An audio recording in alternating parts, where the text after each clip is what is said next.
these monthly meetings on the Old Quad. How many of you, this is your first meeting here today? One. I was waiting for a friend who lives. Okay, so I was going to say, you look familiar too. And unfamiliar, I mean. But great, so welcome. So just a little bit of context for you two. We've been meeting monthly on topics related to our zoning ordinance. This city is in the process of doing an update to our zoning ordinance, which has been around since 1969.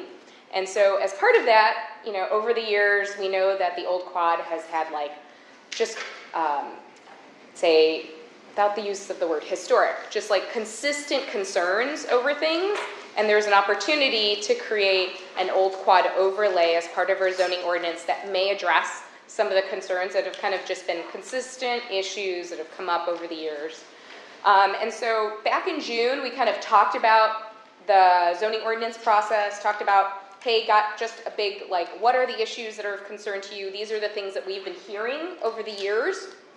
And where we are is that we really think we're going to take a zoning ordinance to council, an updated one, summer of next year. So summer, late summer, maybe early, who knows? It all really depends on this process as well. But where we're at is we're kind of metering out all the topics that we would be talking about to create sort of an overlay. We started out a couple of months ago talking about design and development standards that are applicable to single-family homes, got some feedback and provided some information and some research. Then we had, the next month we did parking, correct? Yes. And then, is this just the third month then? Yeah, so we did parking last month. Did we talk about accessory dwelling units in the context of parking though?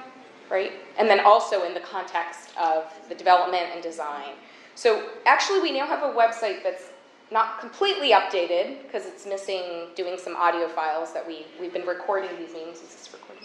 Yes. Okay. So as of last month we began recording these meetings, so we're just waiting on that to deal with the kind of internal kind of stuff we have to do in order to get that updated. But everything else, we have like minutes, and there were some action items, things like that. We have that up as well as the agendas that we've had on that website. So if you go to the community development page, just to find the breadcrumbs to get there, the community development page, zoning code update, that will link you to the Old Quad overlay discussions, and always happy to sit down and meet with you to hear individual concerns as well. But we see this as an opportunity to kind of learn, all of us collectively, about what our code says, and then two, hear about the things that haven't been working. And we can't guarantee that everything gets fixed because sometimes things are there for reasons that have nothing to do with just a code, but there might be like some other legal reasons for why we can't change things. But to try and incorporate those changes now that we have an opportunity to. So tonight we're going to talk about our historic preservation process.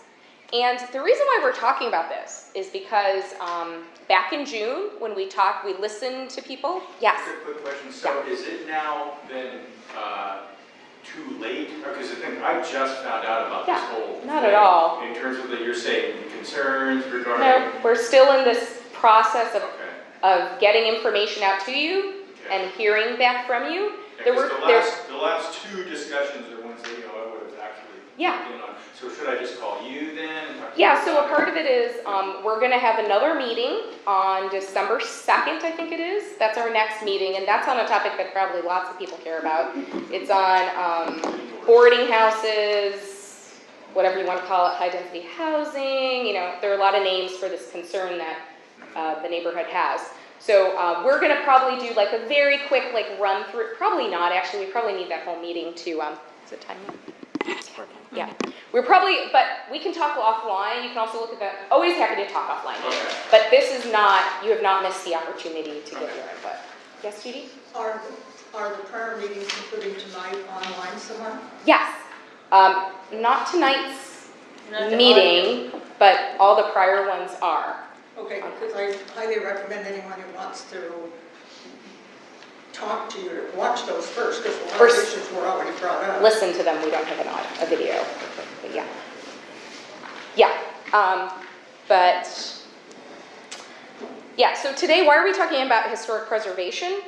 Because back in June, when we started talking about all the things that people care about, there was enough discussion about historic preservation that warrant us kind of talking about this separately, rather than trying to jam it in with all the other topics. I do have to say that of the different topics that we've talked about, there's probably less opportunities to change this, partially because the city just created a historic preservation ordinance that was adopted like earlier this year, or even the winter of late 17. So it's less than a year old. So that's kind of the most current thinking that the city and the council has on historic preservation. So I'm of course interested in your feedback, but I just kind of want to set expectations a little bit, that we're not intending to revamp this brand new ordinance that we recreated, but maybe there are things that you all, through experience, could tell us about so that we could make some modifications to it. The old quad has a lot of sensitivity because there's a lot. I mean, the old quad is essentially the original city, right? Back from the 1800s when the city was created. So most of our historic resources are in this area. So there's a lot of relevance to historic preservation in this neighborhood. So in front of you, you should have, so today, let me just tell you what we're going to try and accomplish. I'll tell you a little bit about our historic preservation process. There you go. And then kind of leave it to you to tell me things that you may have feedback on. I don't have any specific topics that I know are problematic. So it could be a short conversation, it could be long, I don't really know. But it is a little bit complicated, so we might need a little bit of time to go through it. So you should have 3 documents in front of you. We're going to talk a little bit about this significant property alteration permit. And then on the back of it is a chart.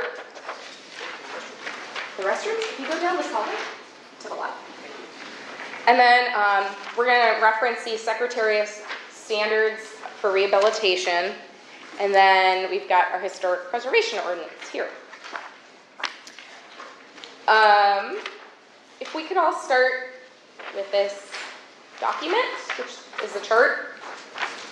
So there's a lot of, in planning in general, there's always acronyms that can be confusing. So I'll get some of those out of the way now, as well as some basic understanding of what some of these terms mean. So the city has, when we talk about properties and their uniqueness from a historic preservation lens, we have something called a historic resources inventory. And what that is an inventory where the city has put properties on and said, hey, these particular properties are of significance to the city. And usually that's in conjunction with the willingness of the property owner to get on this HRI. Sometimes not. Usually that's the case. This city, just for reference point, is kind of fortunate because we have done some surveys over the years. And we have, some of those surveys need to be updated, but we actually have a big booklet of surveys that we've done of these houses. And you can go in and we've at least had a qualified professional do an assessment, whether it be curbside or whatnot, on some of the integrity, the features of a property that have historic value. And these properties that are on the HRI, that's a finite world. We also have properties that the city staff have flagged, because I don't know about you, but I'm getting older every second, so that is never changing. And so all of our properties are all getting older constantly. And so we have this other term, right, potentially historic properties. So this is something that, our staff kind of went through and we flagged, hey, this is something that isn't on our HRI, but if it ever comes in, we want to kind of take a look at it because it may be something that's of value. So those are another kind of unique category that have some slightly different regulatory processes around. Then we have something called Mills Act properties. How many of you are familiar with the Mills Act? Great. Okay, so I won't get into I don't need to explain it too much, but it's an opportunity. It's actually a state act. It allows for it allows for property assessments to be reduced from what a traditional assessment would be, in recognizing that people need to maintain historic properties. There's a community benefit for historic properties being maintained. And so there's a significant, at times, it all depends on whether you Prop 13 or, I mean, you know, when you bought your house, like how much of a significant discount that is. But it's a potentially significant discount on property taxes with the understanding that you're going to maintain your property. You enter literally into a contract with the city, and that the city, you know, periodically, we've done it recently, you know, are auditing these properties to say, hey, you said you were going to do these things. Have you done these things? You're getting a big tax break. There's a really big penalty if you do not, if you have to break that contract. The city has to break it or you break it. So it's in everyone's best interest once you enter into that agreement to see those properties maintained. And so the Mills Act property often coincide with our HRI properties, but not always. It's not like a definite hand-in-hand, but that is a unique relationship that the city has and a unique commitment that those property owners have made to maintaining their house in a particular manner. And I guess what I would call out with patio homes is that patio homes are a type of architectural style that are becoming more significant historically because they're getting older and they had a unique architectural style. So this is like, if you think of Mackey's, or you think of, what's the more common developers? I mean, what? Eichler? Yeah, thank you. That's the most obvious one. Eichler's, right? They have usually the whole concept was to have the outdoors in. So having parts of, a lot of times they'll have a patio and a living space that surrounds a patio and a lot more light that comes into a property. So those are unique architecturally. They never had been considered historic previously, but they're becoming older and older, and we're starting to see people remove them, and so they become more valuable. The fewer of something you have, the more valuable they have. So there's a little bit more of an awareness of patio homes. And then we have, so if you are a house or a property on the HRI, you kind of have a consequence to yourself, but you also have a consequence to your neighbors. So neighboring properties that are within 200 feet of a property that is on the historic resources inventory, we also care about, because we care about if what they're doing somehow impacts that property that's on the HRI. So those are the kind of categories. And so what this table shows you is sort of like, how does a permitting process in the city, or I should say improvements, right? How does, if you fit into these categories, you have either a pretty onerous review perhaps, or a pretty simple review based on like what you're proposing, the scope of what you're proposing, as well as really the uniqueness of your property. So if we look down this category, it's the scope of work, and it goes from everything like a roof replacement and window replacement and changing the gutters, some basic property maintenance, stuff like that, to like full demolition with new construction. So like those obviously are two opposite ends of what you could propose on your property, and they have different permitting processes. So if we want to just take that HRI property, the property that's on our historic resources inventory, and you're doing something like a roof replacement, that seems pretty innocuous. We have a special kind of permit. It's called a significant property alteration permit. SPA, if you see SPA written here, that's what that means. And there are two types of permits. There's something called a minor SPA and a major SPA.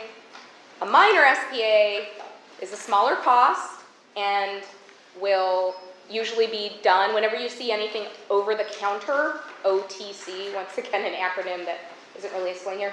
Over the counter, those things are minor SPAs. If you're going to have to go to some sort of hearing body, that would be a major SPA. Just to, How long have these been in, this has been in the works. yeah, So this is relatively new. We've always had something, but it wasn't quite as complete as this because this mirrors the work that we did to create our historic preservation ordinance.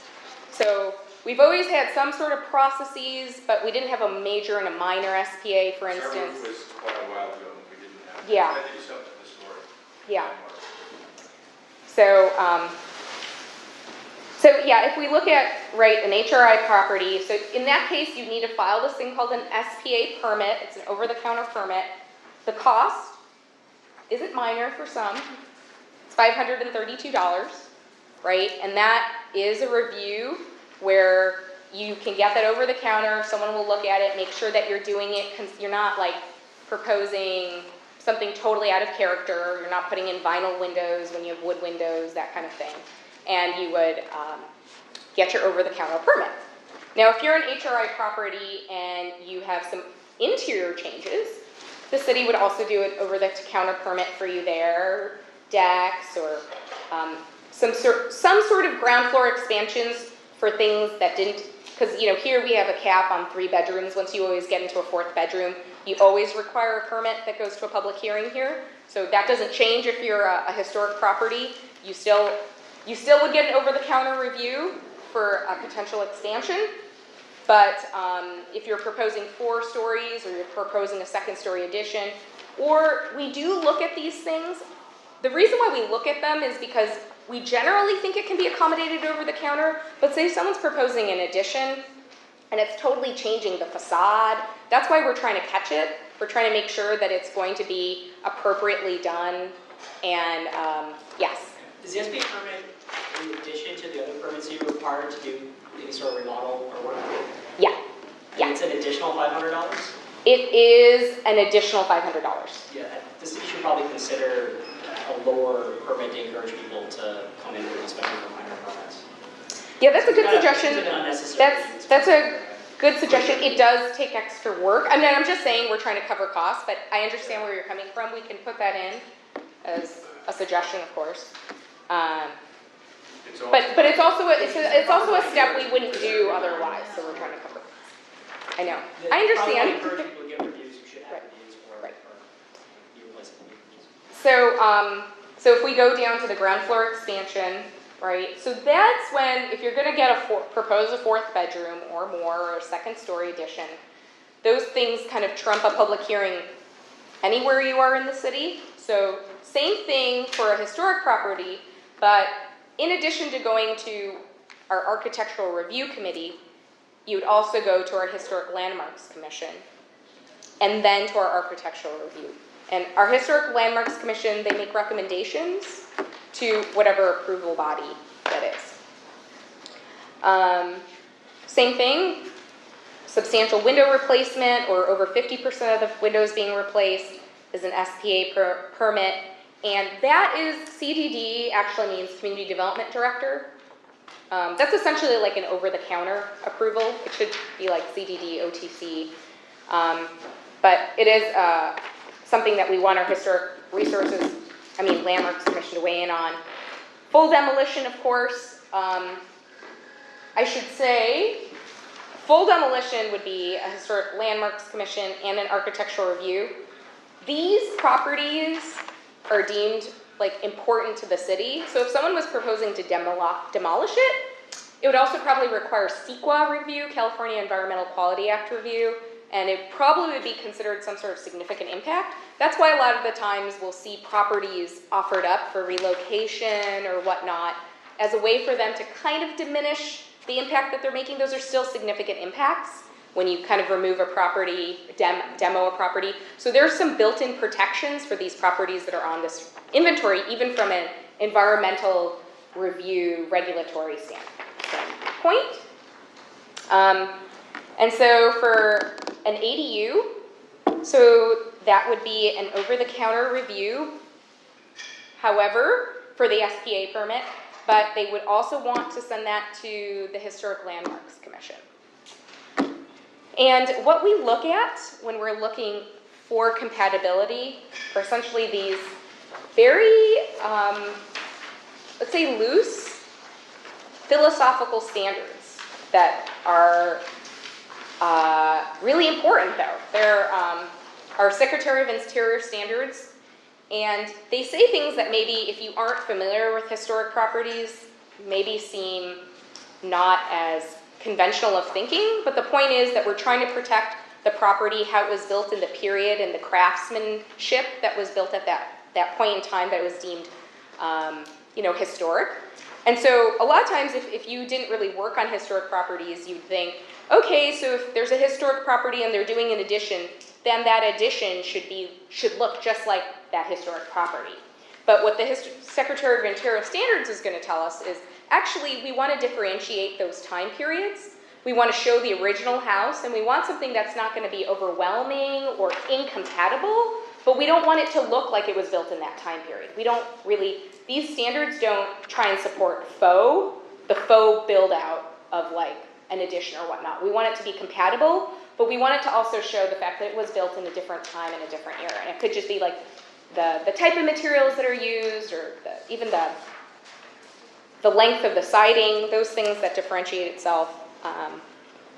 So this is interesting to take a look at, but it's really about protecting the craftsmanship and the materials that were used and the defining characteristics of the property. Could you define at the very bottom of potential historic properties what all those abbreviations are? Oh yeah, so down this, do that row you mean? No, the very last box. The C. Oh, CS, oh yeah, that is Santa Clara, City of Santa Clara Single Family and Duplex Design Guidelines. I don't think you would have been able to figure that. I had to ask someone else, like, what does that mean? So it's design guidelines that we have for single family and duplex properties. So let me get this clear. You don't have a permit for a roof replacement in this city. But if you want to put a new roof on a historic property, you have to pay $132 to get permission. So it's to get, yes. That You makes have to sense. get a permit to put a new roof on. Yeah, I don't know about if you need the building permit. It's a building permit type of permit. You don't need a planning permit usually. So this is like additional review. Yeah, I agree with the person who said earlier that we already understand the Mills Act is to maintain these homes, which are more expensive to maintain, and then to sock it to us with more expenses to get permission to maintain them makes no sense whatsoever. Mm-hmm. Yep, got that. So just to clarify, where those two SPA permits come in for a re-roof would be the Mills Act properties and the HRI properties. So if you are a potentially historic property, but where these two are different is, one, we've entered into a contract with you, and two, it's like a very, very special property because you're on our historic resources inventory. So these are two very obvious categories of, maybe when properties change hands, they're not obvious, right? Especially if you're on the HRI. Shouldn't if you're a I Mills don't think you Act. guys have a review, it's just the cost for the Yeah, reviews. review's fine, because Yeah, right. you're confident that you're doing it. Right. I have a couple. So we can throw that to the council. We'll put that to the council. I cannot waive fees, right? So, but we'll definitely throw that to the city council. And if you guys want to speak to that, they're the ones who can really make those kind of adjustments, not. Let us know what night and we'll all be there. Yeah. I mean, we can add that to your talking points when we all talk about the old quad, so. Clarify Yeah. a couple of things. Are all is Mills Act a subset of HRI?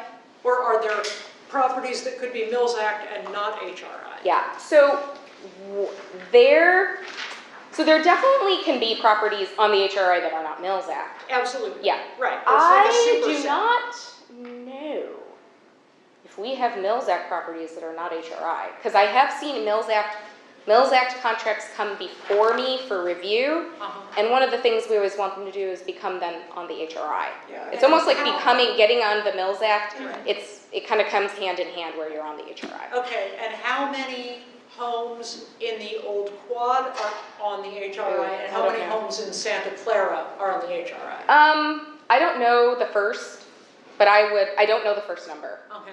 I don't want to guess. We have a list in our general plan, which listed all of the properties on the inventory list. I don't know the exact number, but I also don't know how many of them are in Old Quad. Most of them Probably most of them are going to be in. And Like I would then- say 80% probably. Right. And then how many homes total are in the old quad? Which I still, Oh, I don't know how many I don't homes know. are Okay. thousands. I don't I'd be know. curious to know the data on this. I mean, it would be pretty easy for us to tell you that number, we just don't know it, in terms of how many are on the HRI. Just so you know too, like we're talking about HRIs if it's only single family homes, because we're kind of talking about the old quad, but you know, we also live in this thing called Silicon Valley, and there are like commercial industrial properties that are of significance because they've, you know, someone invented some chip in it, or, you know, somebody's, you know what I mean? Like, and that, this is definitely, like, there are garages in Palo Alto that are historically significant, you know, as well. So I'm just kind of talking about it in the context of the old quad, but there are properties that are not just single-family homes on the HRI. The majority of them are single-family homes, but we have lots of other kinds of buildings on the HRI. Are California and national listed properties on the HRI, or are those separate? Because those could have a Mills Act because they're significant under. Yeah. I don't know if they're on the city's list though. Because I think the city list might just be. You know, I would need to make sure that those concentric circles fully line up, Yeah. but I would imagine they would. If someone's going to put something on the California Register, I would imagine, you know. You hope the city would also. Yes, I know, What I'm saying is they're right. not the same list necessarily. They're not the same list, but So that might be why you might have an HRI home, but it could be on like a different. yeah, I mean, I would say it's probably going to be fully, like mostly overlapping. Yeah. Did you have a question? No. So has your list been updated? Because I remember I was at some meeting, at a city council meeting, and I think there was a list of your HRI homes or something, but like my house is on the Mills Act and it was not on that HRI. Right. When did your house get on the Mills Act? Like 8 or 9 years ago, Oh, 8 or 9 years ago. we can look into that. Because, well, you probably, yeah. Remember you guys had that meeting when I said the house wasn't, there's like, it wasn't updated, that list? I remember. Remember that? How long ago that was? Yeah, if you give us your address later, we'll look it up and see what But I think the, there was an issue that wasn't just my house, and there's like Yeah. a bunch of houses that were not on the list. It was at the meeting we had at the university. Was that the NERD meeting? No, it was not. It was one of these meetings. Oh, okay. It was some meeting. we wait, had. not one of these meetings, I was it? think so. Because we've only talked about historic, oh, the first one then? The very first one.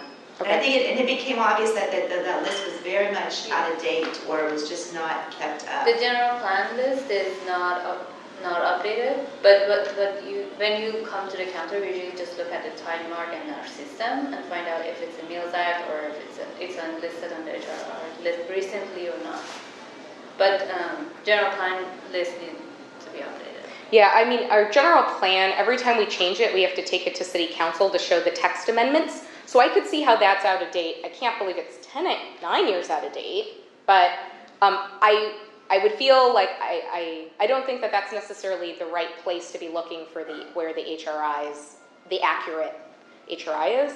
But we can add that to the list of like updating the general plan. Those are just, we call those text amendments, but every time we make a change to the general plan, we take that to the city council for them just to bless. So it'd be relatively simple just to get something more updated. But I just am curious about looking at your address to see, because I'm also just kind of curious too to see like, okay, you know, I'm saying it theoretically, but I don't know because I haven't researched this. Like, I would think that most of our Mills Act properties should be on the HRI because that's kind of part of becoming a Mills Act property, what we would like to see, but I don't know that for fact. So I want to kind of look into that too.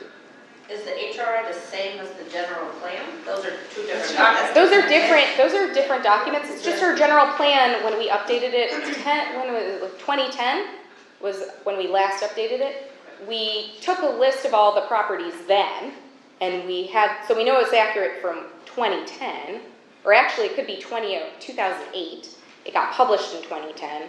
So I don't think we've necessarily taken any amendments to the general plan since to say, hey, because you know we're adding things to the inventory like multiple times a year. So it's not surprising to me to think that our general plan text is off, but you know we should definitely clean it up if it's like super old for And sure. also we have done some inspections recently, so we have a like updated list. Okay, yeah, I know I know for sure we have an updated list, but the general plan is probably not. We know that's wrong. Yeah. Okay. Yes. So then HRI, meaning you're on that registry, you've got, I mean, when you bought your house, you got this big description of your house. Mm-hmm. And I was told fairly recently that it would be good to have ours redone, our description, because it was done like in the 70s or something, you know. Yeah. And it's kind of a strange description, because it's basically somebody's review of your house. Yeah, So it is the survey. So that's one The question. DPR, yeah. And then this one, the secretary, who's the secretary? It's the, it's like the Secretary of the Interior. Okay, Who is like, I think it's a United state, States, it's a state, and I think it's related to the National Department of Parks. National Parks. Okay. It just lives So with there the was Parks one and thing you Recreation said state. that was kind of interesting, like, if you're building something new, that it's almost better for it not to match up with the old, because it would be faux old, but some people are really good at making it really match up, and so I've never heard that, where Yeah. there's a preference. Yeah, there is. That's why I brought it up, because it's not necessarily like the most obvious thought about, but when like preservationists, because this is kind of, this is all in the framework of historic preservation. So, you know, 20 years from now, when we go look at a house that was built in 1800 and it was modified in 1910, it was modified again in 1950, and it was modified again in 1970, like a preservationist would want to see, okay, all of that looks consistent and normal and not weird and funky, and you're trying to do different housing styles, but we can see that this is the original house.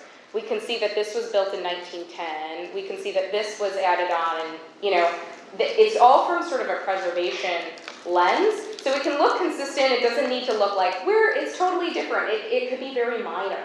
But I don't think based on this criteria, we wouldn't want it to like try to completely replicate, because it is supposed to look a little distinguished in its time period. It's just a minor differentiation Yeah. among HSC. So what you would do, so let's say like on sidings, you would have like kind of like certain width boards for the 1800s built, and then you would do like a slightly different. Well, because that's all you can do, because they don't make it anymore. Right, And exactly. That's correct. And That's that's the true. point. So you do Yeah. differentiation, you can actually distinguish which one. Yeah. is it. So I arrived a little later, so I was wondering if this purpose of this meeting is to collect our thoughts, or you're just giving us information? No, it is to collect your thoughts. I need to sort of give you information so that you understand what we're talking about, so everyone understands. So we have But it's really thoughts. about, so you have thoughts, and you can give them to me. So right now, I'm still kind of explaining it, but also hearing from you guys about it. But yes, interested in your Want us feedback. to provide feedback and then modify some of them? Yeah, so we may. Where I started off though is I said that this information, like our ordinance, was just adopted by our city council at the beginning of this year. So there isn't necessarily a lot of thinking that we're going to change this historic preservation ordinance in any big way, because we literally just adopted it and went through a whole process, and Who was involved in that process? Oh, it was a huge committee. It took like 3 years. Yeah, it took 3 Yeah, years. it's a big process. And it gets adopted by, our Historic Landmarks Commission heard about blesses it. our city council. Yep. Yeah. Gotta open Living the in ears. Yeah, Old Quad was involved in it, Lori Garcia, our historian, was involved in it. Who else was involved in it? There was a committee that People from special the committee city. appointed by council that spent about 2 years drafting and So collecting. you kind of had to know the right people. No, it was brought up at least 10, 15 times at council meetings. I mean, it was. Or really- council meetings, yeah. Really There was a bad. time, like in the 90s, when things would be at your door and people would be at your door, letting you know about these things, and I don't feel like that. More electronic now. Yeah. No, Yeah. yeah. I would say if you're plugged into, we use Nextdoor now, whenever possible. We use eNotify. If you sign up, you do eNotify. If there's actually something getting built, we will send out mailing notices and that sort of I see those thing. all the time. Yeah, but otherwise, it's just so cost prohibitive for us to mail things out on, just to have this meeting to talk to you guys. It's like, could we mail this out to 1,000 people? We really rely on kind of the contemporary ways of getting So I information. wrote my email on that thing, so now I'm going to start getting stuff on the sign-in thing. Yeah, Put me Yep, on your list. unless you tell us you don't want that, but that's how we, All right. we let people. Are you part of the Old Quad Rentals Association? Not in the residence, have been. Because we'll Not now. put you on our email list, and then we try to, They're actually really, we try to get all these messages No, I've out. been in the organization. Yeah, I live in Old Quad, been in for 30 years. yeah, so it'd be good to have you on there.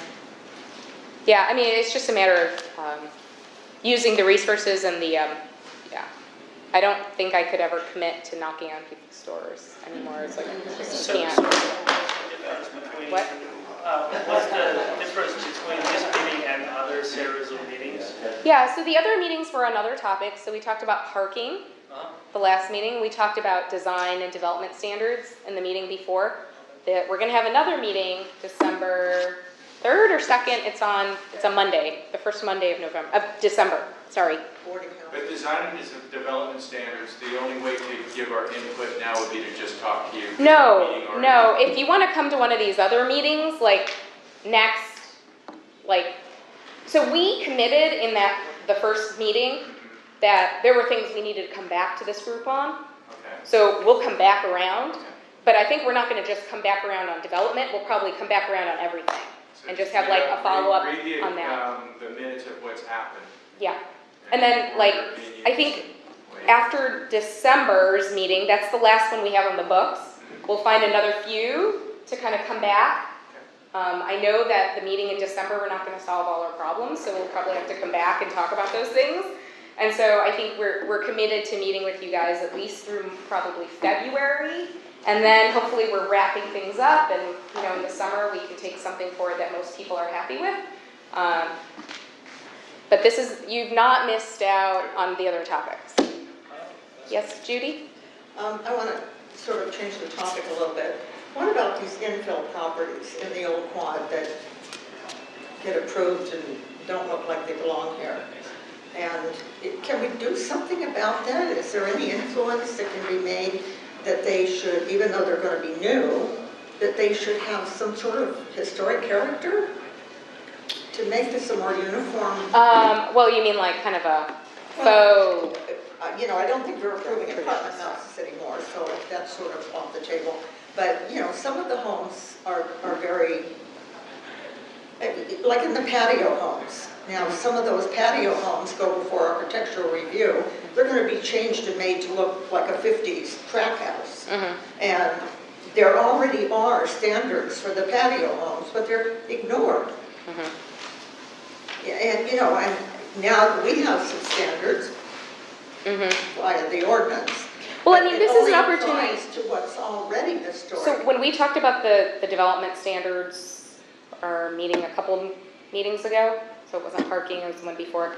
I mean, that's like, if you guys felt that way, you know, we talked about, okay, how about do certain design elements that we want to support, like, you know, wraparound porches, letting dormers, you know, having a little bit more standards around the dormers so they're not disproportionate, some more guidance around basement heights and how they, like that kind of stuff.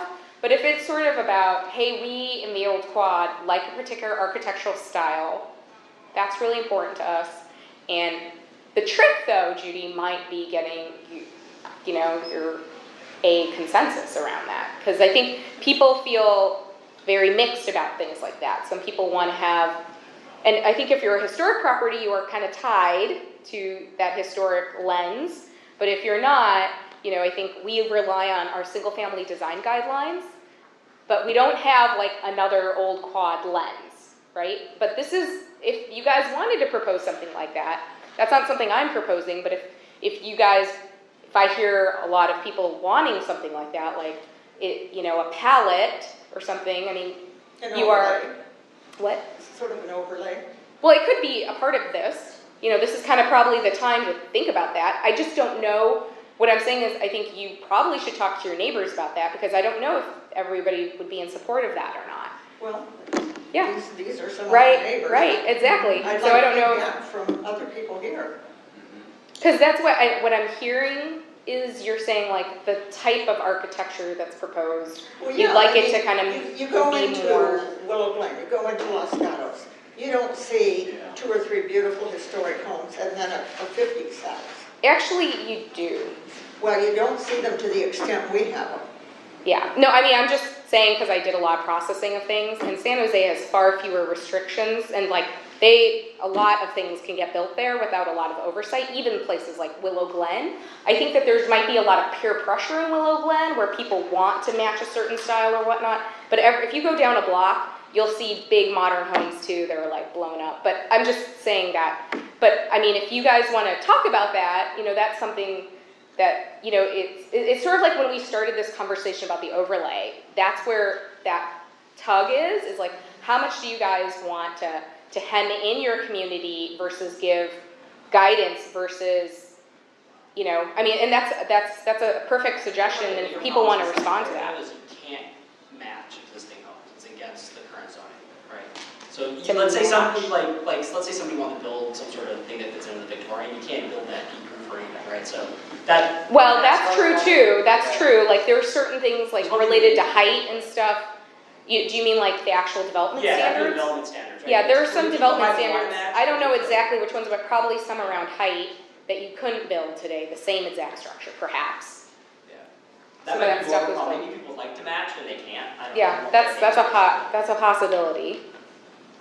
But I mean- there's plenty of historic looking house plans available and architects to design them, and that don't have to exceed our height limits and so forth, that would at least blend in a little better. And I'm not looking to have somebody who finds a lot somewhere that they could build on without tearing down a historic home, and they want to build a new home. I'm not looking to cause them multiple added expense, like with a wraparound porch, but something that blends in a little better, you know, would be nice, instead of these stucco boxy things. I think this requirement of referring the properties within 200 feet of another historic property to HLC is kind of like trying to look at the character of the proposed design, and then the HLC committee would comment on it to be more compatible within the neighborhood. Before we had it just for 100 feet, and now we have it for 200 feet within a historic house. So all of those houses in close proximity to historic houses will be referred to HLC. And then HLC can comment on all of those design elements.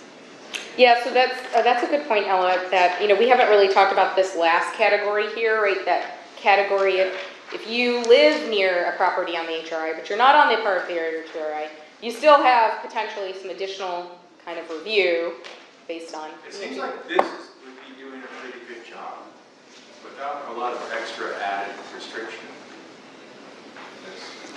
I mean, it's up for you. I'm just saying that the time is now. If you're interested in doing something like that, this would be where you, but I do see how like people aren't necessarily completely committed to that perspective either. Like you might have people on different, so if other people, if you agree or disagree, I mean, like you think that maybe this process would capture, but it's not going to capture your whole neighborhood. You know, if you're not within 200 feet, you know, we're going to look at our single family design guidelines. I think it'd be helpful to have guidelines where you try to match and fit, that you maybe there's some exceptions to some of the rules you can do that. Because right now, my understanding is you couldn't if you wanted to. Happening to my neighbor, they're trying to build a garage that fits our neighborhood and they can't. Yeah, so there's actually, it's really interesting because there's something going for our planning commission on Wednesday? Yeah, that's right. Next Wednesday? I have to go. Next Wednesday, and it's actually something that like if we had, because we've talked about this, like maybe allowing for 1.5 stories on the accessory structures. So like if we had, and we're going through this process and we'll change the code eventually, hopefully, because it sounded like people were supportive of that, but we don't have a code change today. Yeah. So we can't like make a magic wand and say, Yeah. all of a sudden it's okay So I guess the to do feedback that. I'm trying to give is like having a way, so if people want to fit with the character, having a way Right. for them to do that, I think would be very valuable, and maybe encourage people to match, as opposed to, right now, they just have to build those stucco boxes because that's all that's allowed Right. under the current permitting. That, So they don't really have much of a choice. so we do have a provision right now for what's called like a 25%, like an, within the zoning administrator, right? Minor modification, thank you. So if you're within 25% of a standard, the city can see like what you're trying to achieve and essentially give you that, but you have to be within 25%. Do you see this going away ever? We don't want it to go away. We like that kind of variation where we give people a little bit of freedom. What we really want to get away from though is like in Santa Clara, we do a lot of variances where we say this is unique and this is unique and this is unique, and we can't be consistent. Like you really, when you look at what a variance is supposed to be, it's supposed to say that a property is like completely unique compared to its neighboring properties. And when you really look at those findings, we can't really say that. We just do a lot of these variances, and we want to get away from that because that's, you don't want to be as a regulatory body like inconsistent. Like you want to tell people like, hey, these are the rules and these are the rules that are going to apply to everyone. Otherwise, like of course everyone wants whatever they want, and their rules are supposed to be there for a reason. But we want to give some flexibility within those rules for 25% of standards. So I think what we want to do is continue to keep the 25% architectural, it's called minor modification, but take away the frequency of these variances, which quite frankly aren't really fun for other people either, because we're having to take people to public hearings, and it's not like, we'd rather find the right standard. Like, hey, like, should we just make our rooftops a little bit taller? Are we seeing these come in a lot? We want to change our code to reflect the things that our community really wants, not just do variances all the time for them. So are these questions keeping you from getting through your agenda? No, not really. Okay, so Not really. So I No. have one more, Yeah. this is actually 2 meetings ago, I guess. Just a definition of this 1.5 stories. This would be like if you're building some sort of a garage or something like that, right? Well, I mean, because some have gone up that are 2 stories, and now, now we're in only 1.5 stories if this. Yeah, so I mean, I would want to look at like the permit history because maybe there was a variance on that 2-story request. I have no idea because like we've done so many variances here on that issue, but you're only supposed to, and do you have the height off the top of your head, what an ADU can legally go up to? 25. So allowed is 14. 14 feet, right? With Top. 25% is specific. So if it's 14 feet, but then you get like I told you about the 25% variation of a standard. In theory, without going to any sort of, we can find conformity up to 17 feet. So what we were talking about here. Some recent things that have gone in are way above 17. Which I think are because they've gotten variances. We've had a lot of things get variances lately, which is partially why we want to, we brought this up to you all, because it sounds like this community is fine with this concept of 1.5 stories which is really to allow dormers, sort of where you can, sort of like when you have a pitched roof. Have you ever been in someone's attic where you can stand, right? But you're not standing the whole way through, you're like walking down the ridge or whatnot. So you could make that living area under a scenario like that.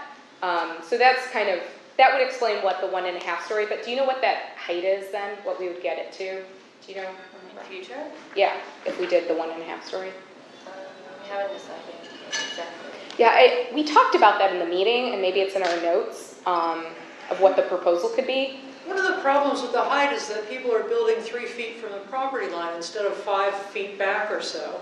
And so. Well, there's 3 and 5 depending upon which side of the. Yeah, that's way too close to the property line. I mean, if you want to put in a pool, it has to be 5 feet back, and that's a hole in the ground. Yeah. Like, it doesn't make any sense. Like, it's illogical. When you consider impact on neighbors, if you want to build things taller, it needs to be further away from the property lines. That's pretty straightforward. Are you talking about ADUs? Yeah. That might be probably the state requirement. I'm not sure about the setbacks. But even recently, they are even looking at making the minimum height of the ADUs to be 16 minimum. But it's not approved yet. But this is something that the state is looking at. It's not just the city. A lot of our ADU ordinance is actually like required by the state. The things that are pretty lenient or lessening up to encourage people to build ADUs. So we're required to, but one of the things we did talk about here was how we have we're kind of going off topic, but hopefully it's not you're gonna get your historic questions answered too. We talked about here, how in Santa Clara, we have you can build up to, 1,200 square foot ADU, right? Like, you still have to meet these, rear yard coverage requirements, where you can only have 40%, right, rear yard coverage? 40% rear yard coverage. So, there are still many situations where you couldn't build 1,200 square feet because you might have a garage and you might have a smaller lot in the back, but it's still like 1,200 square feet. Other communities have based ADUs on the size of the lot. So you might have like an 800 square foot ADU based on like if you have a 5,000 square foot lot, if you have a 10,000 square foot lot, maybe then you get a 1,200 square foot ADU. So that's something that when we talked about this, people seem to like the gradation based on size of lot. So we're going to come back to you guys with that and see if, and that might actually be something that we incorporate citywide rather than just even in the old quad. So. Kind of a question back to the historical stuff. So if there's a house that is not on the, what's that? That's not an HRI, and it's not on the Mills Act, and it was sold, and then there's someone going in and wants to, do renovations on it or change it and stuff.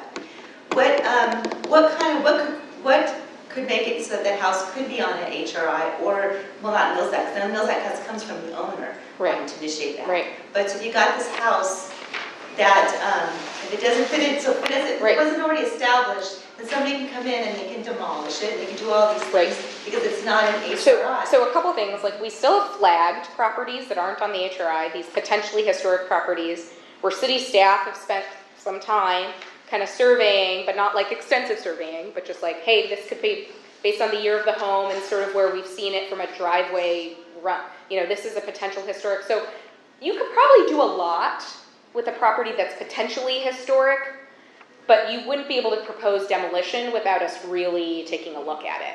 So is that, if it's on this list. does the homeowner get notified that they're a potentially historic property, or are they just on a list? When they come in, Yeah. we would be able to tell them that. Or if somebody called to inquire about a property, like, a lot of people don't when you're buying a house. Most people do not actually call. They call when they want to do work, but not when they're buying the house. But if someone were to call, we'd be able to give them that information. That's something we should probably do, is have like a more transparent list. Yes. Yeah. Because I think people are going in and expecting. Which actually, quite frankly, do big time renovations. Yeah. A part of this is we have this super outdated software called Tidemark, which you see down here. We're actually updating that, and we're going to have a modern software. We're using a company called Excella, and that will allow us to have a public interface that's useful to people so that you can enter in a property and it can populate this kind of information for you. So I actually am very confident. It may not be like tomorrow, but we're updating this whole process. So like this time next year, we should have not just this kind of information, but other information that people want to see will be more easier to view. In line with Janet's question, can we there are plenty of, I'll say this gently, elderly people here. Historic people? No, elderly people. Wise, Who haven't, done anything to their property. They're not aware of any of the new rules, regulations, historic designations or anything. And the idea that their home will eventually come for sale is a concern, because maybe you're a neighbor and you want to be sure it's protected. So can you, as a non-related Sure. to the property, call in and Absolutely. suggest It's all public information. it? Nothing we have is confidential. So you can call in to see if your neighbor's house is ever flagged, or can you call in and say, I think that would be a good house to flag? Mhm. So, first of all, call us because maybe it is flagged, right? But if it is something, then yeah, we can take that advisement and we can add it to our flagged properties. We don't have the resources to survey everything we want to survey, so we have to like flag things so that when they come in, we know to like take a closer look at it, but, yeah, we can absolutely do that. So then you call in unbeknownst to the owner, to the city, say, hey, this should possibly be a potentially historic property. Well, we would do more than just be like, hi, Susie, you called, that sounds great, I'm gonna put it on a list. We would take the few extra steps to go, you can go on Google now, do Street View, you can be like, oh, that looks like a great house, or, oh, that looks like a house built in 1992, you know, I mean, Right. we would do a little bit of diligence, we just would get like, a survey done, you know, but in the same, you know, just like, we're a city of only so many people that we have to rely on this kind of information to help us. Is there some loose guidelines of what you guys would consider flagging in terms of like? Okay, so it has to be at a minimum 50 years old. Okay. So That's that, not- to us, That's not. yeah, no, but 50 years old is like, what year is that now?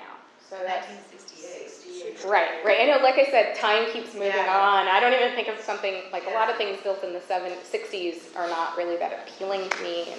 But that doesn't matter, they're starting to become potentially significant, or have an interesting historical style, so, yeah. So, I mean, we would not be interested in you calling us about a property from 1984, or, you know. I would think that anything that comes in that was at least 75 years old 40 years. A what? What'd you say? shine a red light. 75 years old? 75.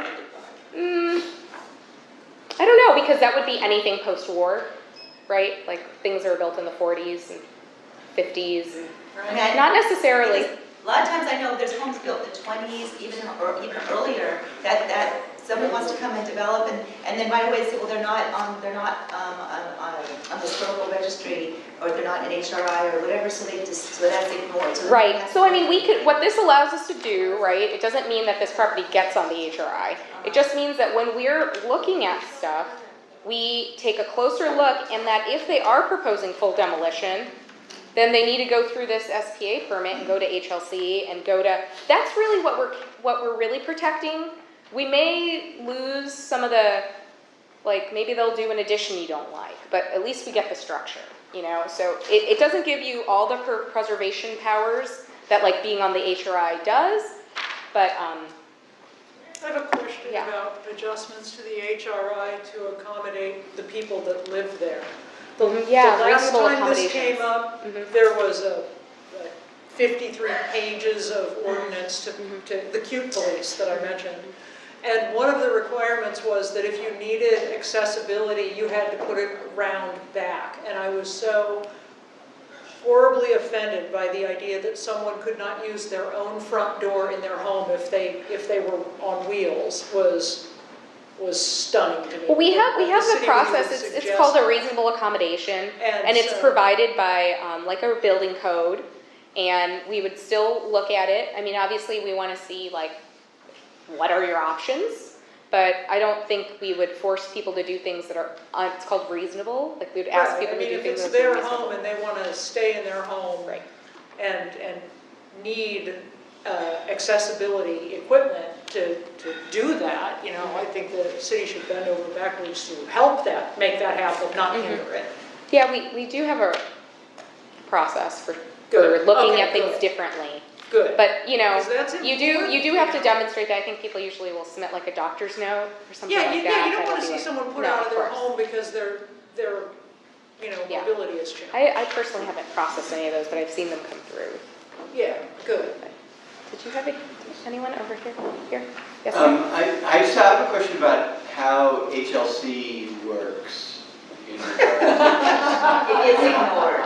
to- I'm sorry, it gets ignored. Well, I'm trying to understand better. So they are, Right? Are there they're- recommendations? they are a recommending body, Okay. and they will, and don't we have a commissioner here? Yes, Yes, we do. okay. Making sure, so, I mean, they're a recommending body, they're a very influential voice related to historic issues. They get sent things that aren't necessarily historic either sometimes, because it's part of our process of, you know, if you're a historic HRI and you're doing something or whatnot, so, I mean, I think they're an influential body, and the reason why I'll tell you this is because, you know, we're gonna have this hearing, it's an appeal, it's going to Planning Commission on Wednesday. The Historic Landmarks Commission, I think, actually recommended approval of, like, this particular project. And we're gonna hear an appeal, and the planning commission, which is gonna make the decision, will probably value that the Historic Landmarks Commission said, hey, you guys are talking about like a historic structure, and we think what you're doing is totally fine. So, I mean, I just think that they do have an influential place, but they are a recommending body in the same way that the planning commission is a recommending body for some actions. Like a rezoning, a general plan amendments, the planning commission recommends to the city council what to do, but the city council ultimately decides. But I still think that the city council doesn't always go with what the planning commission's saying, but often does listen and knows that that's been another forum where there's been public engagement. And I know what you're saying, like sometimes Well, like, for example, I just asked right now, so I didn't hear that, like, there's a house that's 1880s, and HLC did not recommend demolition, but the city council said yes, so it's gonna get demolished, and it's 1880s, I mean, how many 1880s homes do we have around here? So it's just, and there's been other ones too, that I know HLC is not recommending, and the city council just. Yeah. So Can that kind HLC of recommend design? Mm-hmm. Okay. Yep. It does seem like HLC's recommendations are,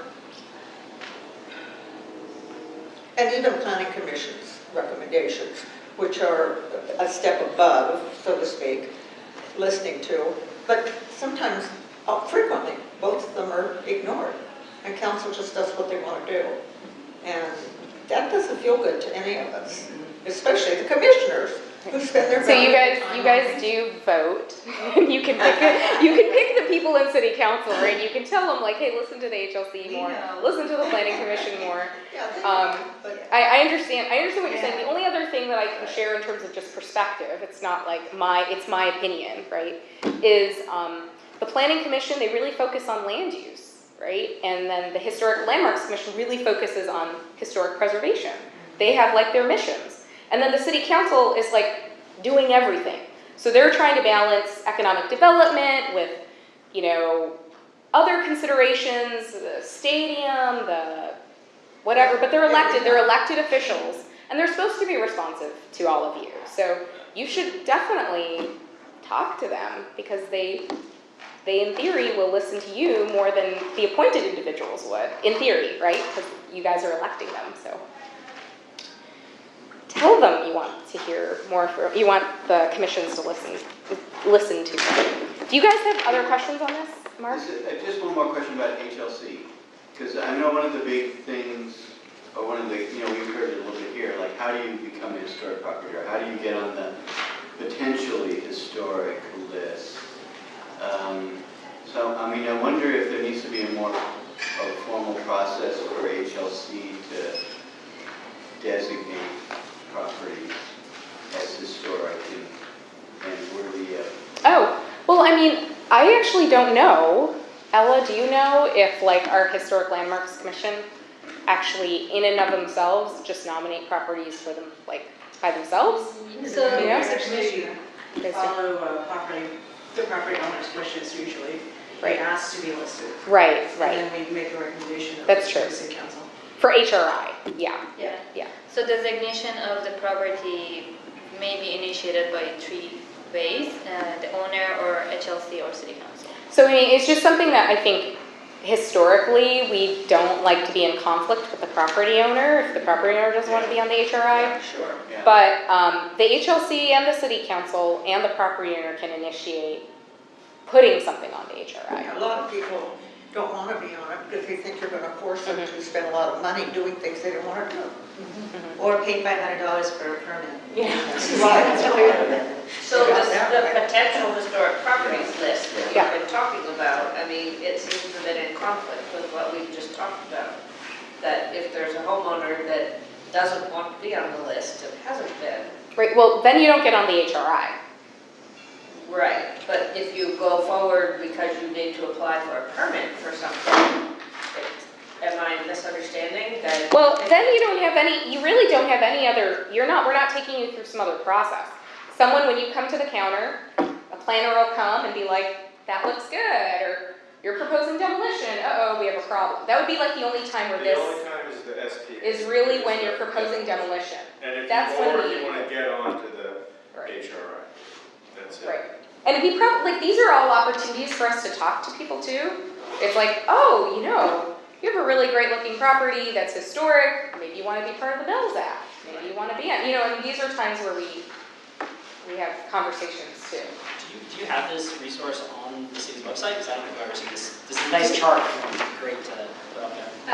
And one that has the acronym, a legend Yeah, I for the wonder that acronym. too. Yes, That's a good point. please. Yeah, we can work on a legend. Remind me what AC is? Architectural Review Committee, AC, Because we Architectural usually Committee. say ARC, but I this know. one is AC here. Sometimes we actually call it Architectural Community rather than Architectural Review Committee. It's not consistent language. You figure it out and tell. Well, Architectural Review is not the That's aim. sort of the counter. Yeah, that's not, that in parentheses is the body that may hear it or decide on it, the parentheses. And remind us what CSCSF? Yeah. Oh, single Santa- family, but, It's the design guidelines, it's Santa Clara, City of Santa Clara, single family and duplex design guidelines. Yeah, we can do that, we can create a legend. Does the city have any resources for historical preservation to help people preserve their homes? Well, I think we really utilize the Mills Act Mills Act. I don't know if we have other things that we, There used to be something, grants or something, you want to paint your house, or there are things you don't apply I for. don't know, I don't actually know beyond that. I can get back to you on that. paper got a block grant or something. Oh, like a CDBG grant, maybe? A block, that's what a block But I grant think that would be? does come down from some other. From the feds? Feds. Could look, can we write that down? Sorry, thanks, Ella. We can look into it. I think what maybe she's thinking of is that, especially for some elderly folks, Yeah, their house is she's- falling apart. she and is. they Oh, don't yeah. have any money, and they'll go Right. ahead and help them. Yes. Right. It's a loan program. It's a long Yeah, there's a program. loan program. They get it back when the Yes, house we do sells have or that. something. Yeah, it's our Community Services Division. That's And we'll also work with them so that, because I know elderly people especially have a hard time with contractors and making sure they're not getting gypped, the work's done properly. So we actually have like a housing inspector Right. that will work alongside them to make sure that their That's contractors are fulfilling what their That's an obligations, excellent that kind of stuff.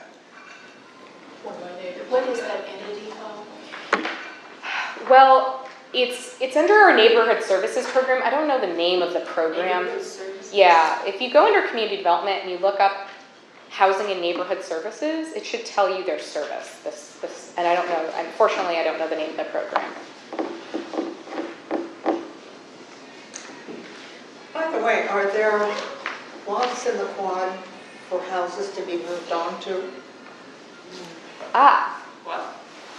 Are there empty lots? are there lots of empty lots? I don't Or know. one Because house when the being moved to another? university wanted to move those Mhm. two, I know that they had a heck of a time trying to find lots, and they finally squeezed one end down on Santa Clara Mhm. Street or something, and the other one on Lewis. And then when the Larder House Mhm, mhm. was, thought that it was gonna move, a private person said, well, I'll take it onto my lot if you want to get rid of it, but that didn't happen. So I was wondering if there are empty lots in the quad. There's one on my block, but it's very rare to see them. Yeah. And it's privately owned, of course. Jackson? Mhm. Yep, right across the street from our I house. do know that there's a house that's being moved off of the Prometheus site, the Benton Street That's right. project. And we're doing a permit right now for the house relocation, and it is going into the old quad. And it's super fascinating, like these people are just really on top of it. It was a house that was super set, a tiny little like 800 square foot house that was set back from the street like 60 feet or something. What On what street? street? Is that Homestead? 'Cause there's No, one it's not Homestead, it's like, Benton, Harrison? no, because like if you said any of these streets now, I'd be like, yeah, that's it, but that's just, I don't know, but it's Are it's in they, the, are they gonna keep both structures? Is like Uh-huh. the one gonna be like an ADU to the? the old, That's yeah. really cool. It's really cool, the house that they're moving from the Benton project is actually going to be the main structure, Oh. and then their little house is like an ADU. And it just completely works out with the setbacks and the lot. It's like really awesome, and they're gonna get to preserve it, and so there's a permit because to move a house, you still need to get a permit. Sure, it's a big deal. And it requires a public hearing and also coordination to make sure the house isn't hitting any of the power lines and the streets are cleared and all that. But, yeah, I can find you the name of this. On Harrison, there's a little teeny house on Harrison. Maybe it's Harrison. Yeah. There is a teeny house on Harrison. It might be Harrison. Where's that plot? It's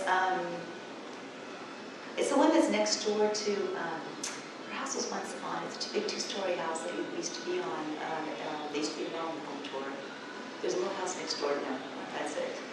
I forget her name. It's like, I could, if I had my Is it computer here, I Harrison? could Maybe it's find it. Fremont. It might be, Oh, it's right. moving from It- Fremont, isn't it? It might be Fremont, yeah, you're right, it could be. I think you know which house I'm talking about. It's Yeah. a two-story Because house. you're gonna put it right in the in corner of where the Prometheus property is. There might be Right, there's so. two there. I don't think it's, I think they're moving like about a quarter mile though. I don't think it's right there. I think it's, Which one is being moved? The one on El Visto or the one on Fremont? I don't know. It's the one that's supposed to be moved. It's like, no, because I looked at it, I was like, okay, I looked at the plans the other day. And one's being relocated on the site itself. And then one's actually being moved. That was, Well, there's three. right. So one's being moved, one's being on the site, one's being retained, and then one is actually, I guess is okay for demolition, but they offered it up for relocation, and these people snatched it up and are moving it to the old quad. And That's too bad. It's a pretty house. yeah, I mean, nothing's getting No, demolished. it's not getting demoed.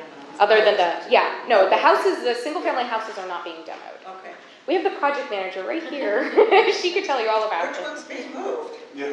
Do you know the address? I don't know the address on top of my head, but Is it the one on El Viso or one of the two on Fremont? I think it's on Fremont.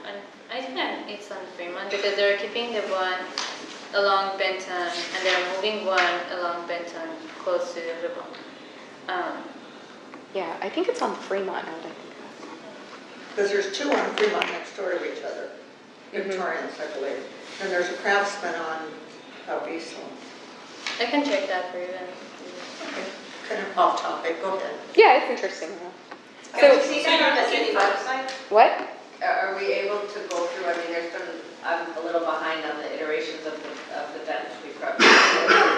If I go on there, can I read details like this? Yes, the city council resolution. But you have to dig into, you can't just search and find, you have to like dig Yeah. into meeting Yeah. notes, minutes. Or you have to read, if you read the staff report, you can see what's moving and what's not. But honestly, we can just give you the address of what's moving and where it's moving to, because that's probably what you care about. Totally off topic, do you know when? Because, oh my gosh, it's gonna be thrilling to watch. I want to watch them move the house. Yeah, I don't think they It's necessarily want a lot of actually so attention slow, around it's this, to not be gonna honest. thrill. I don't think you know what, they have to move it soon. We're like really trying to get them, because they're doing great rough grading work on the Benton Street, Prometheus is, because they want to build their project. They can't build their project until they can get all the structures off. So I know we're trying to get them through the process to relocate, It used to relocate be the house. on Sunday mornings. Yeah, when they moved the Zanger house, it started at like 1 in the morning.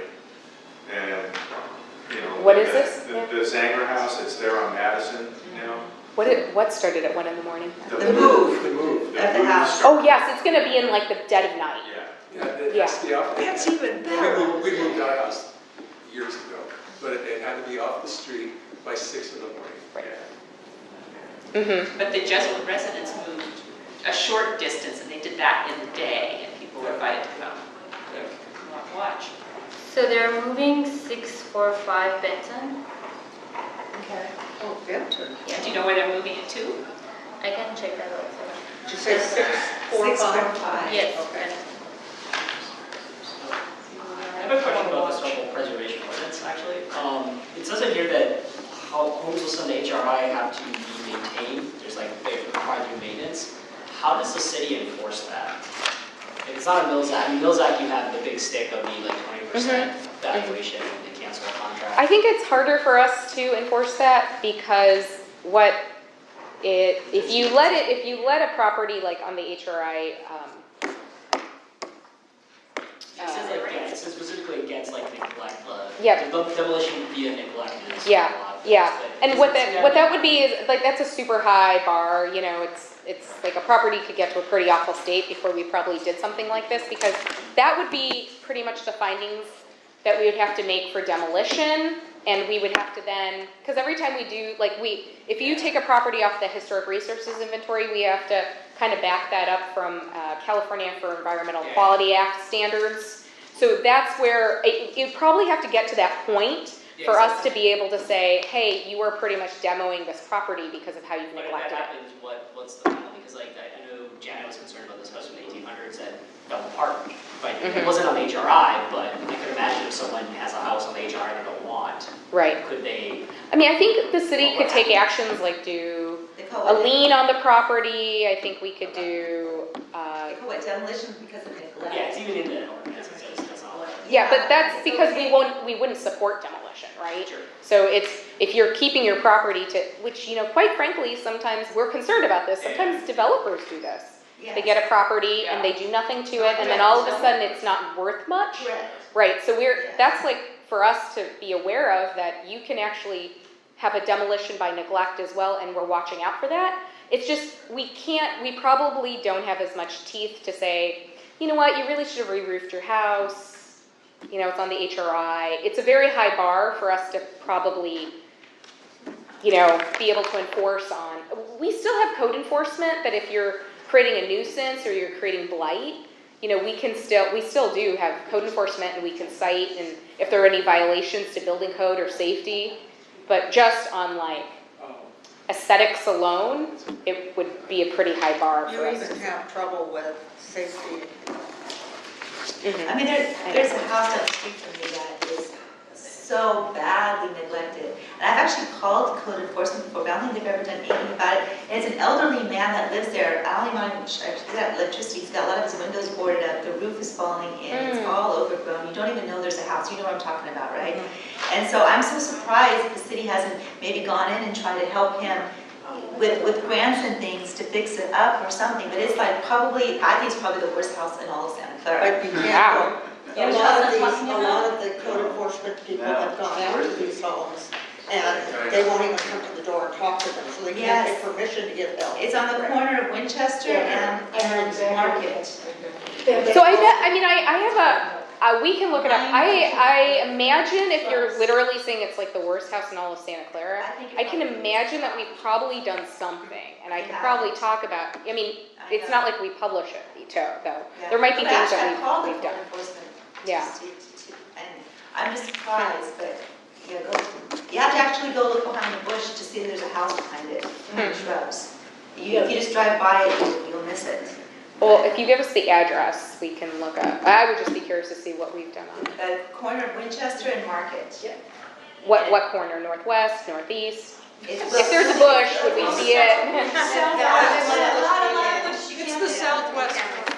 It's the bushy corner. It's a very. Ellen, can you make a note of the southwest corner of Winchester and what? There's Market. in the 90s. I've actually never seen him before, but I heard there's a man in there that lives in his 90s. And it looks like it's an abandoned home. I've seen it, but a You've seen long it, time, huh? like 20 years ago.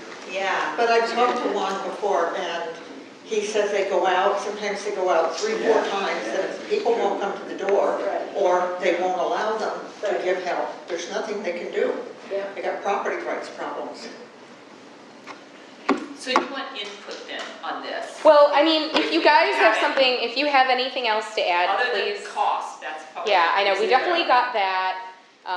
You know, Judy, I heard your comment. I didn't hear a lot of other people say, yeah, we want like consistent architectural styles. But that's something I heard, but I didn't necessarily hear a lot of people say like, yeah, we want the old quad to have like a palette to choose from or something like that. I totally understand Judy's concern. I totally don't know a sane workaround for the problem, because, yeah, you have one of these, we had a house that was tear down except for one wall go in last year, and lucky for me, I have very specific taste, which isn't everyone's taste, but trust me, it is very particular. And the people are lovely. So I take lovely neighbors with taste that I don't care for any day over neighbors with fabulous taste who are jerks. And I don't think any of those things are mutually exclusive, but I'm just saying. I get that different people have different tastes than me, and they went with like the giant entryway. I think they should put like an ATM in their entryway because it looks like a bank, and big old columns, and totally not my taste, but it's very much the taste of people these days. And I get your concern, but I just don't have a good workaround for it because tastes change over time. And lifestyles change over time, and I don't know what you do about that except try to be friends with your neighbors, you know? But yeah, I get your concern. I just don't know a way that they can codify that into something that would make sense. This is a question a neighbor of mine has, and we're talking about an old quad overlay. The old quad area is actually defined in the general plan as down to Newhall, up Scott, railroad tracks, and above El Camino, I think railroad tracks.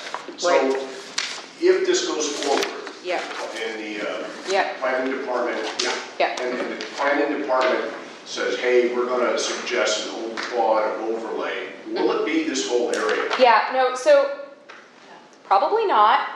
So when we first started this conversation, we sent this map around with like, this is what we posted.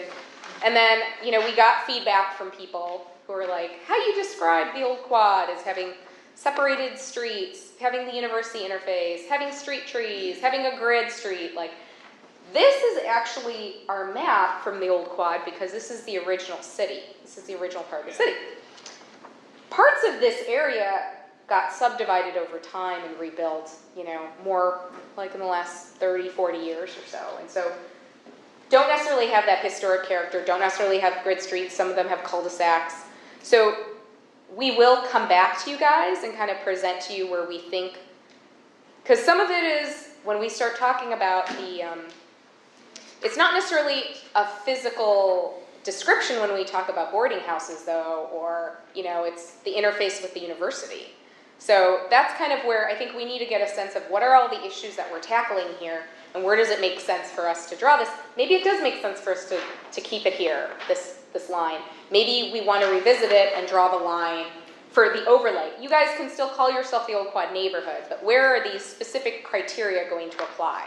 And I think we first have to figure out what are we regulating and what are we changing, and what part of the city is it most relevant for. We don't want to take any part of the city where it doesn't make sense, because in theory there's more standards, more restrictions. We don't want to have properties that I think you were actually talking to me about it, like my house makes no sense to be here. And maybe you had, so Ella and I one day will go on a drive by and come up with some recommendations, but we'll present that to you all as well. So it's not like oh here, by the way, we're doing this, we'll come up in like the next, maybe not by December, but by January, a refined kind of map of what we think.